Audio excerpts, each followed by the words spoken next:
Good morning guys. Tara, biyahe tayo ngayon sa GrabCar. So, araw ngayon ng Friday.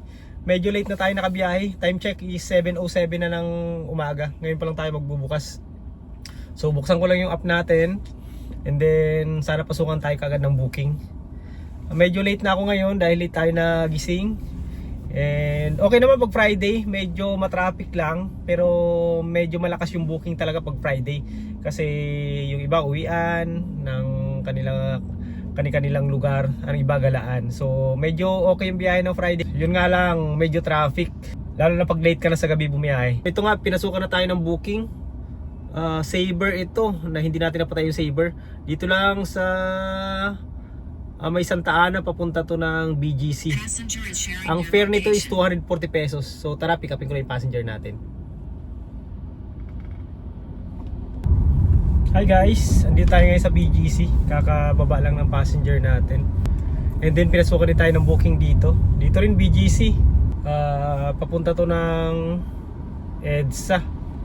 Sa may Alphaland, dun sa may Chino Roses. So ang fare nito is 201 pesos. So tara, pick upin lang natin yung passenger natin.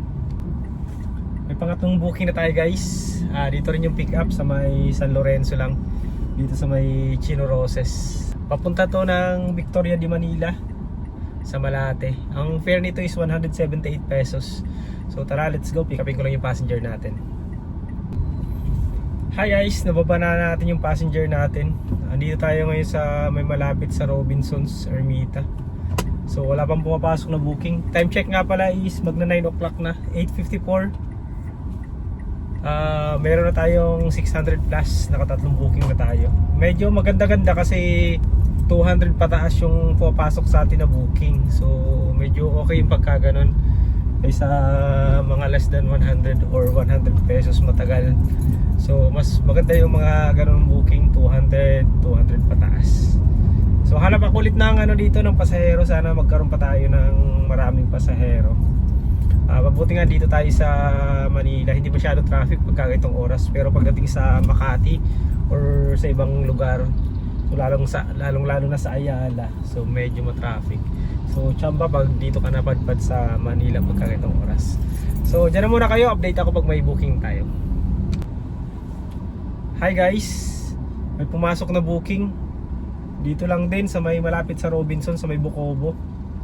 Ang fare nito is 490 pesos. Medyo malayo, papunta siya ng may Kawayan. Parang yata parang mababa yung pamasahe na 490 papuntang Bulacan. So pero pick upin natin. Okay na to, para at least pag nababa natin may 1,000 pesos na tayo kagad. Sana mag skyway to.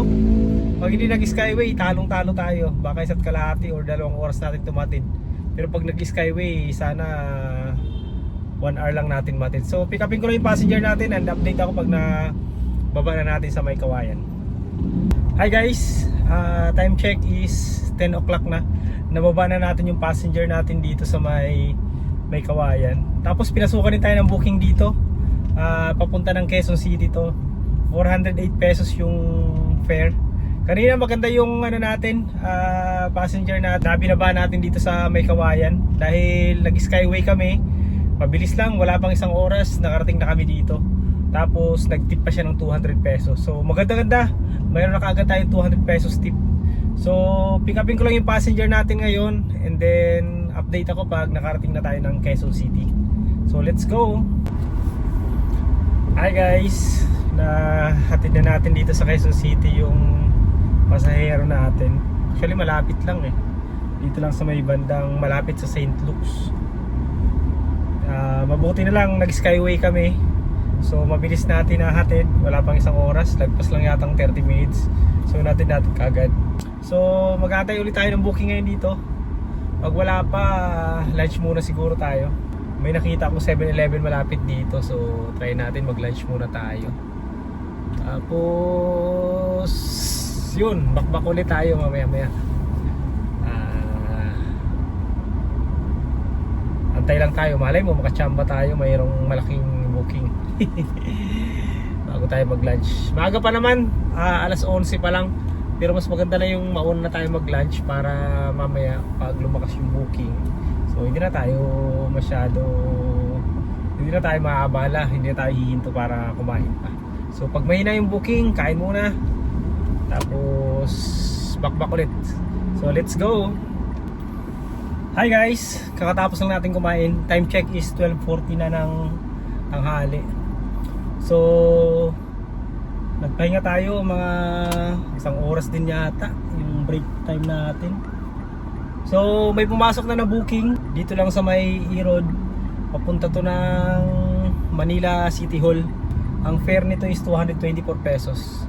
So pick upin ko lang si passenger and then bakbak ulit na tayo.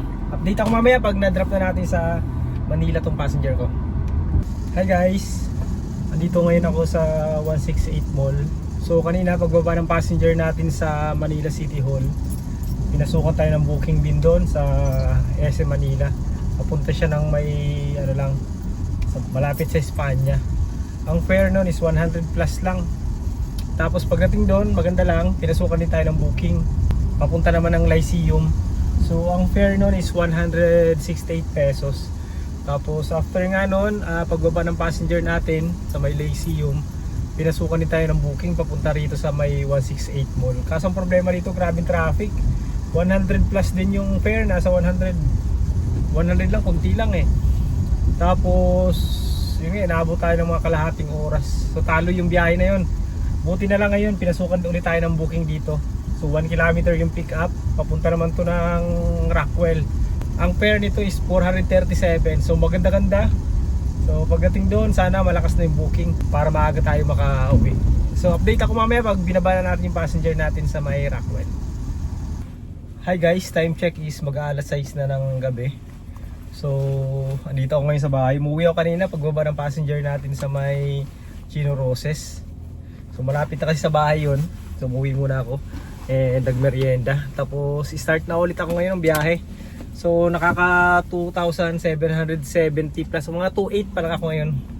So sana maka 1,200 pa tayo para kahit paano maka 4,000 tayo. Kahit 3,500 lang mahigit okay na. Kasi traffic ngayon, araw ng Friday ngayon. So let's go. Buksan ko lang yung app ko, tingnan natin kung may papasok. Hi guys, pinasukan na tayo ng booking. Dito ang pick up sa amin, Circuit, malapit. Papunta to ng Manggahan, Pasig. Ang fare nito is 642 pesos. Nako, ang laki pero medyo malayo to. Traffic dito, Pasig. Pero okay na to. Kunin na natin. Tapos pag nakuha natin yung set tayo, may destination pa uwi ng bahay.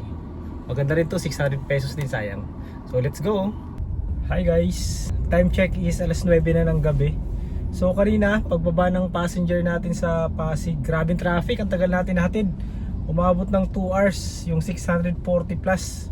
So medyo talo dahil sa traffic. And then nag-set na nga tayo ng my destination from doon papunta ng Molobesia, kaso hindi tayo binigyan ng diretso, pa konti-konti.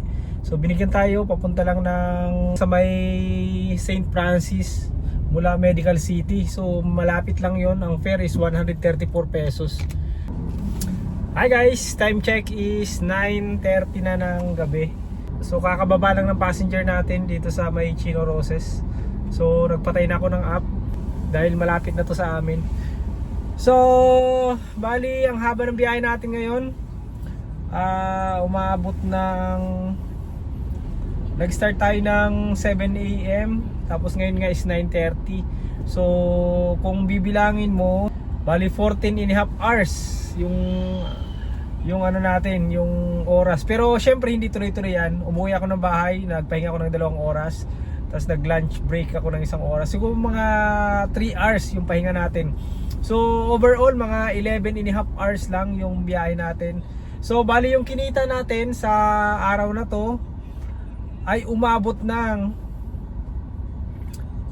3,839 pesos. Syempre mayroon pang ano yan, mayroong mga tip yan. So mga more or less nasa 3,900 pesos yung kinita natin sa araw na to. Syempre nagpagas tayo, bawas mo dyan yung 1,000 na gas. So mayroon kang 2,900 pesos. Syempre bawas natin yung panghulog ng kotse at saka maintenance. So may malinis tayong 1,900 pesos.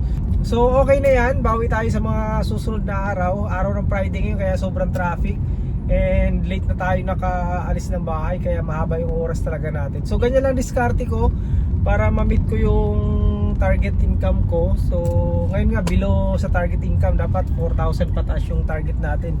So wala tayong magagawa, bawin lang tayo bukas or sa Sunday.